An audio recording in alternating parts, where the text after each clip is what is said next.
Hey friends, it's Emily from burlapkitchen.com, and today I want to show you this really cute spring Easter craft kit that we have in the store right now. So I'm showing you how it comes to you, and I'm just pulling everything out. You'll have a little checklist, your embellishments, and all your wood cutouts for this project.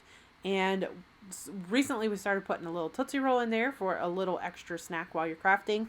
And what I'm going to do is first I'm going to stain all the wood pieces. So I'm using Rust-Oleum water-based stain, and I'm just staining the front and back of the egg, and then I only need to stain the fronts of the nose and the chick and then the cracked egg.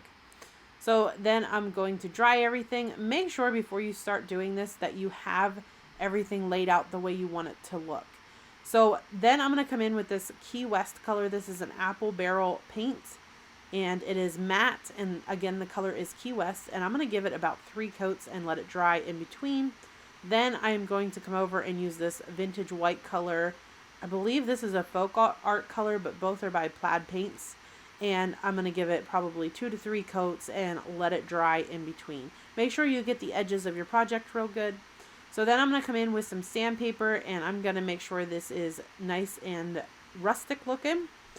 And then I'm going to come in with that vintage white again after I sanded it, and then I'm going to add some little polka dots using my little paint pouncer, or in our private group we named it Dottie the paint dauber. Oh, if I can say that right. So we're going to use Dottie here to give it some little dots, and then we're going to come over here to the chick, and I'm using Maize Yellow. This is a chalk paint from Waverly, and again you're going to need 2 to 3 coats of paint depending on how thick you paint and how you want it to look. So make sure you do the edges nicely, and then I'm going to dry it, and then again I just added that 3rd coat. So then I'm going to come over to the nose, and we're just going to add some orange paint to that, and again we'll give it 2 to 3 coats, drying in between each coat.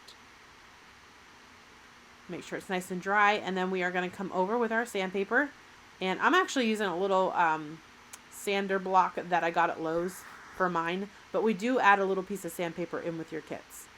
So then we're going to scuff up both the chick and the nose, and then we're going to come over here and scuff up the egg that we painted earlier. And I like to kind of run it on the sides so it really gets those dark lines going through the project. I really love that look, but if you don't like that look, you definitely don't have to do that.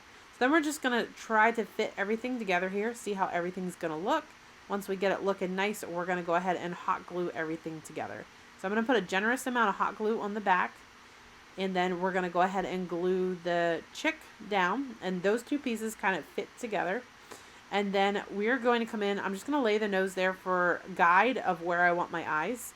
And then I'm going to use the back of a paintbrush, and I'm just going to tap those eyes on with some black paint, and then I just kind of made them a little bit wider once I got them on. So then I went ahead and glued the nose down, added a little bit of blush for some rosy cheeks. Then you will have in your pack some burlap. I'm going to cut it down to size, and you can make this as thick or thin as you want it. And then you'll have raffia also in your little pack, and I'm going to make a little bow. I'm just going to cinch that in the middle and tie it with some twine, just like that, and then trim that excess off. And then I'm going to get it the size that I want, the length that I want there, the bow. And then I'm going to glue that in place. That's going to cover where the chick and the cracked egg meet. And then I'm going to hot glue a little piece of raffia bow on there, and then the button in the center. And then I'm going to trim down the raffia. Then I'm going to add my wire. Make sure that the holes are dry before you put your wire in so you don't ruin your project. You can let it sit overnight if you want, and then add the wire. And then that is it. For full details on how to get this kit, I will post them below in the comments. For more fun craft ideas like this, please visit burlapkitchen.com. Thank you.